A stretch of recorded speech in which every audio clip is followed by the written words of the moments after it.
Bapak-bapak, ibu-ibu sekalian, kita sudah menyelesaikan beberapa poin bagaimana Allah memberi petunjuk tahapan-tahapan di dalam mendekati Al-Quranul Karim.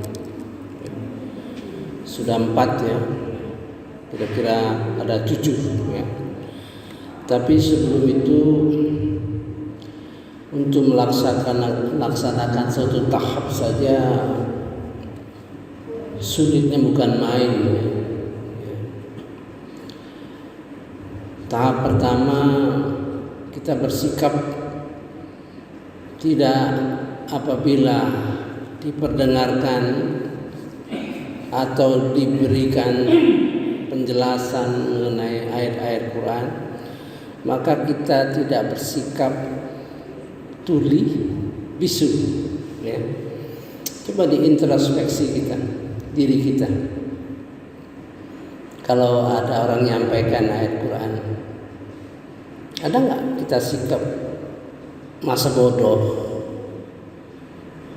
kita bersikap tuli bisu, nggak dengar, nggak perhatikan, kan? Mungkin ada tingkat-tingkatannya ya. Kalau kita selami perasaan kita, tentu ada yang bertingkat-tingkat. Ada yang dengar, ya dengar saja, lewat. Gitu. Ada yang dengar, diperhatikan, dimengerti, sudah itu lepas, gitu ya.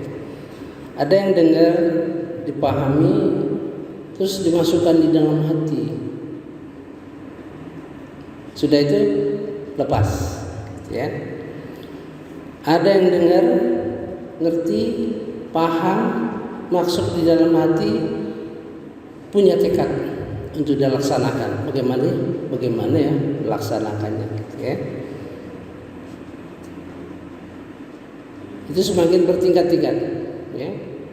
Ada yang dengar, paham, ngerti, masuk di dalam hati, dikerjakan, dicek lagi, ulang nanti, kita lihat lagi ayatnya. Ada yang sampai ke situ ya. Pendekatan itu dilakukan untuk menjadi ibadur rahman itu sampai akhir ayat kita. Bayangin sampai akhir ayat kita. Kalau umur kita 50 atau 40, wah bukan main tuh. Barangkali sudah bisa seluruh ayat-ayat Al-Quran itu dipahami ya. Kemudian tahap kedua, kita meyakini bahwa ayat-ayat Quran itu menjadi petunjuk untuk kita ya. Petunjuk bagi yang muttaqin. Kita yakin, kita lakukan 1 ayat, 2 ayat, 3 ayat, 4, 5 ayat, 6 ayat, 7 ayat, 8 ayat, terus nih sampai siang nanti saya hitung sampai 6.666 ayat dengan keyakinan ya. Ketiga, kita paham itu sebagai ilmu. Nah, ada bertekad hati kita supaya itu jadi ilmu yang kita masukkan di dalam dada ya, sehingga bisa menjadi perisai kita terhadap godaan-godaan syaitan. Keempat, mulai masuk hati yang bergetar ya. Mungkin tiap orang punya pengalaman yang berbeda-beda. Kemudian saya berpikir, kalau saya jelaskan terus, ya hanya jelasan saja, biar sampai 5 sampai 6 7 ya, tetap harus dilakukan dari awal, dari nomor 1 itu. Cuman sebagai wawasan ya, sebagai ilmu kita tahu sampai itu ya, sedemikian dalamnya kita mendekati Al-Quran. Tapi jangan lupa ada sisi lain, sisi hati kita ya, sisi hati kita yang dipedomani dalam Al-Quran, bahwa Allah itu sangat punya peran terhadap hati kita, sangat punya peran. Mari kita lihat ya, ada sekitar 8 ayat ya, 8 ayat yang berperan di hati kita. Kita selama ini tidak tahu ya, mungkin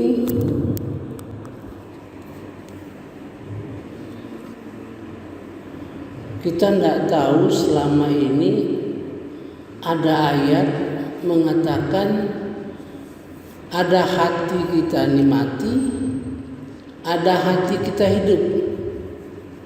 Hati kita ini mati, ada hati hidup. Jadi kalau orang yang hatinya hidup, hatinya mau memperhatikan Al-Quran. Tuh. Jadi kalau tidak mau memperhatikan Al-Quran, hati kita mati ya. Dalam surah Yasin ayat 70. Jadi hati kita tuh mati. Jadi kalau kita berjalan hidup secara fisik, tapi hati kita mati karena kita tidak memperhatikan ayat-ayat Quran. Jadi mayat hidup yang berjalan, mayat hidup yang sedang jalan. Dalam surah Yasin ya, surah Yasin ayat 70. Kita mati selama ini. Jadi kita selama sampai dengan saat ini kita belum memperhatikan Al-Quran, berarti umur kita ini sudah, kalau saya umpamanya sudah 65 ini, selama 65 tahun ini mati hati saya ya. A'udzubillahi minasyaitonirrajim. Bismillahirrahmanirrahim. Agar dia Muhammad memberi peringatan kepada orang-orang yang hatinya hidup, dan agar pasti ketetapan azab terhadap orang-orang kafir. Jadi Nabi Muhammad itu memberikan perhatian, peringatan kepada orang-orang yang hatinya hidup, hati yang mau dengar. Jadi kalau selama ini kita mungkin nggak mau dengar, atau kurang dengar, atau mengabaikan, jadi mati hati kita ya. A'udzubillahi minasyaitonirrajim. Bismillahirrahmanirrahim. Liyunzira man kana hayyan. Agar dia memberi peringatan kepada orang yang hatinya hidup. Ya, hidup hatinya, akalnya ya. Wa yahiqqal qawlu 'alal kafirin. Dan benar pasti berlaku ketetapan bagi orang-orang kafir. Jadi di sini dilihat dari ujung ayat ya, ujung ayat itu. Jadi kalau disebut kafirin alal kafirin ya, wa yahiqqal qawlu alal kafirin, berlakulah ketetapan bagi orang-orang kafir. Jadi berarti kalau hati yang mati tadi ya berlanjut terus sampai seumur hidup, sampai kita menemukan ajal, maka kita dikategorikan orang kafir. Kalau lihat ayat ini, ya, cara membaca Quran itu seperti itu, ya. Liyunzira man kana hayyan, peringatan kepada orang-orang yang hatinya hidup. Mudah-mudahan kita dijadikan Allah hati kita hidup, ya. Sekarang mari kita lihat harapan, ya, harapan kepada Allah Subhanahu wa taala supaya kita diberi kelapangan dada. Supaya diberi kelapangan dada. Jadi kalau begitu sangat penting selalu berdoa kepada Allah supaya kita dilapangkan hati, ya. Surah Al-An'am ayat 125. A'udzubillahi minasyaitonirrajim. Bismillahirrahmanirrahim. Barang siapa yang dikehendaki Allah akan mendapat hidayah petunjuk, dia akan membukakan dadanya untuk menerima pelajaran-pelajaran, pengetahuan-pengetahuan agama. Dan siapa yang dikehendakinya menjadi sesat, dia jadikan dadanya sempit dan sesak, seakan-akan dia sedang mendaki ke langit. Demikian Allah menimpakan siksa kepada orang-orang yang tidak beriman. Jadi mudah-mudahan kita dijadikan Allah Subhanahu wa taala dada kita menjadi lebar, ya. Dada yang lebar itu seperti sumur. Sumur itu sumber air. Semakin lebar, semakin bersih kita bersihkan, maka airnya akan terus mengalir, ya. Semakin kita dalami, semakin banyak airnya, semakin bermanfaat. Semakin kita bersihkan, airnya semakin jernih, ya. Dada itu diumpamakan sebagai sumur, ya.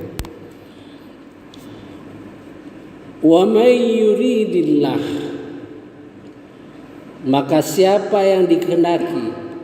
Kalau begitu Allah tuh semau-maunya, bukan semau-maunya. Dia berkehendak itu melihat dulu kita punya ada kehendak enggak.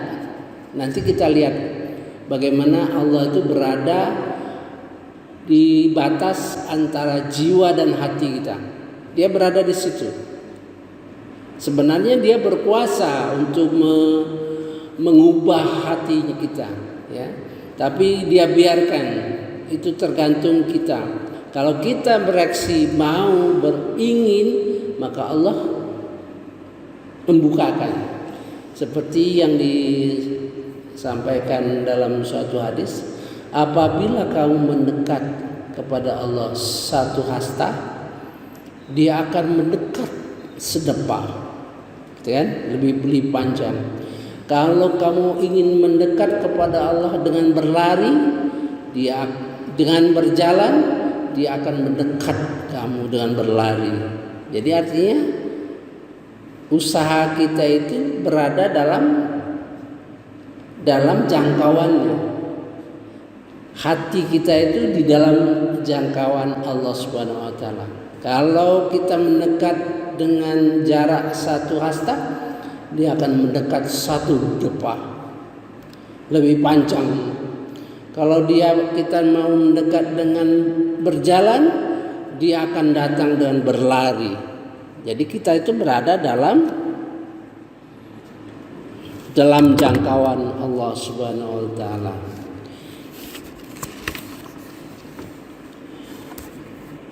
Ayahdiyahu, untuk dia menunjukkan, ya, dada, yashrah sadrahu lil Islam, membuka dada kita, melebarkan dada kita, melapangkan dada kita kepada Islam. Nah, sebaliknya biasa Al-Quran itu selalu negatif positif atau positif negatif, ya. Wa may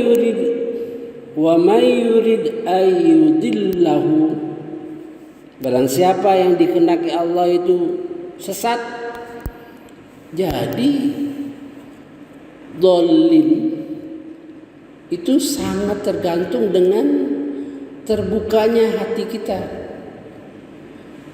Itu maksudnya.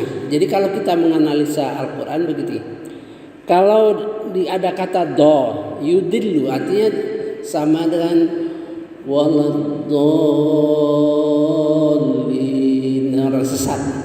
Jadi lawan daripada Allah membukakan hati kita, melapangkan dada kita, lawannya itu sesat. Jadi tidaklah lain pilihan kita, mudah-mudahan Allah melapangkan hati kita, melebarkan hati kita supaya tidak sesat, gitu ya. Yaj'al sadrahu dayqa, menjadikan dada hati sempit, sangat sempit, haraja, seakan-akan ka'annama yas'adu fis sama, seakan-akan berada di pendakian di langit. Jadi ayat ini berkaitan dengan teknologi sebenarnya. Kalau dulu orang Arab dulu tidak tahu, paling-paling dia punya pengalaman kalau naik gunung, ya, naik gunung tinggi, dadanya sesak, gitu kan? Kalau sekarang kan orang tahu sesak itu karena kurang oksigen. Kalau sekarang kurang oksigen. Tapi pada waktu itu ya tahu saja kalau naik gunung tinggi-tinggi dia terasa sesak. Dia nggak tahu apa penyebab sesak itu. Nah, ini salah satu ayat yang memberikan pengetahuan mengenai teknologi, ya.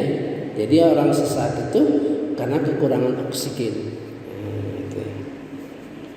Kadzalika yaj'alullah, demikianlah Allah menimpakan ar-rijsa, siksaan alal ladzina la yu'minun, kepada orang-orang yang tidak beriman.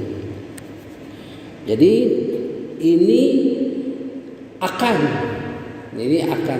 dilapangkan dadanya, akan diperluas pahamnya, gitu. Mudah-mudahan, ya, jadi kita dijadikan Allah Subhanahu wa taala dadanya lebar, ya, ke arah itu, ya. Wa hadza siratu rabbika mustaqima, inilah jalan Tuhanmu yang lurus. Kami telah menjelaskan ayat-ayat kami kepada orang-orang yang menerima peringatan. Qad fassalnal ayati liqaumi yadhakkarun. Sungguh telah kami jelaskan ayat-ayat kami bagi orang yang menerima peringatan, ya, menerima peringatan dengan lapang dada, gitu. Lahum darussalam inda rabbihim, bagi mereka kampung halaman surga di sisi Tuhan. Wa huwa waliyuhum, dialah pelindung mereka, bima kanu ya'malun, karena amal-amal mereka yang telah dikerjakan. Yauma yahsyuruhum jami'a, dan ingatlah pada hari Allah mengumpulkan seluruh, ya ma'syaral jinni, hai jin dan ya ma'syaral jinni, hai jin, yang dipanggil ini jin, ya. Sungguh qad istakthartum minal ins, sungguh kalian telah banyak menyesatkan manusia. Wa qala awliya'uhum, dan berkata teman-teman yang mereka dari kelompok manusia, awliya'uhum minal ins, dari manusia, Rabbana stamta'a ba'duna bi ba'd, Tuhan kami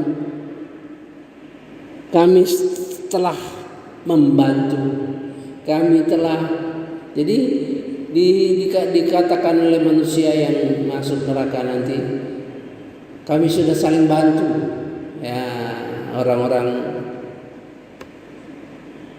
yang dikuasai oleh setan itu bicara, kami sudah saling bantu. Ya, saya kira itu pesan saja. Pesan sudah 2 ayat ya. 1 ayat yang mengatakan hati kita itu mati kalau tidak menerima peringatan dari Allah Subhanahu wa taala. Mati hati kita ya. Jadi kita sudah tahu, supaya tidak mati, supaya hidup hati kita, marilah kita mulai memperhatikan Al-Quran Karim sedikit demi sedikit, jadilah orang ibadur rahman. Saya kira karena ada keperluan kita sampai ke sini dulu. Jadi kita mulai membahas, tadinya kan kita baru 4 mendekati Al-Quran itu, cara mendekati Al-Quran. Tapi saya berpikir untuk cara satu saja, untuk cara satu menjadikan itu kebiasaan, itu bukan hal yang mudah, ya. Tapi kalau sudah jadi kebiasaan, sudah jadi kebutuhan hidup kita, maka berjalan dia, ya. Nah, peran Allah itu sangat besar. Jadi jangan lupa kepada Allah Subhanahu wa taala supaya minta pengertian pada waktu kita membaca ihdinas siratal mustaqim, tunjukilah jalan yang lurus. Ada 4 ya, saya pernah jelaskan ada 4 pengertian di dalam ihdinas siratal mustaqim. 1, arti menurut harfiah, arti terjemahan saja, tunjukilah kami jalan yang lurus. Kalau melihat kata-katanya, ya, tunjukilah kami jalan yang lurus, mendaki terus meningkat sehingga mencapai ketinggian yang diharapkan, ya. 1 pengertian.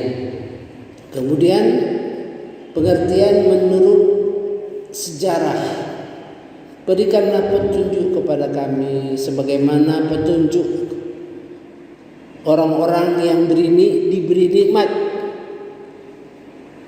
para nabi, para syuhada, para sholihin, ya. Itu kriteria sejarah. Beri lagi jalan yang lurus, yaitu jalan memperoleh ilmu. Kita supaya beroleh ilmu yang kita amalkan. Kita berada di antara 2. Satu sisi walad dolim, satu sisi mardu. Mardu itu orang punya ilmu tapi tidak dilaksanakan. Dolim orang yang tidak punya ilmu tapi melaksanakan. Maka kita berada di posisi tengah, orang yang berilmu dan melaksanakan. Istilahnya ilmu ilmiah, amal ilmiah, ya, amal ilmiah dan ilmu amaliyah. Itu kita harapkan. Nah, ini salah satu caranya kita waktu ihdinas siratal mustaqim, kalau kita tujukan kepada permintaan kita supaya hati dilapangkan dalam menerima Al-Quran ini, maka di dalam hati kita terbitkanlah perasaan seperti itu pada waktu ihdinas siratal mustaqim ya. Banyak siratal mustaqim itu banyak permintaan-permintaan ya. Di sini kan wa hadza siratu rabbika, ini adalah jalan Tuhanmu yang lurus. Ini jalan yang ini yang dibukakan oleh Allah Subhanahu wa taala, itu yang dilebarkan dadanya itu menuju jalan yang lurus itu ya. Saya kira sampai di sini dulu. Subhanakallahumma wa bihamdika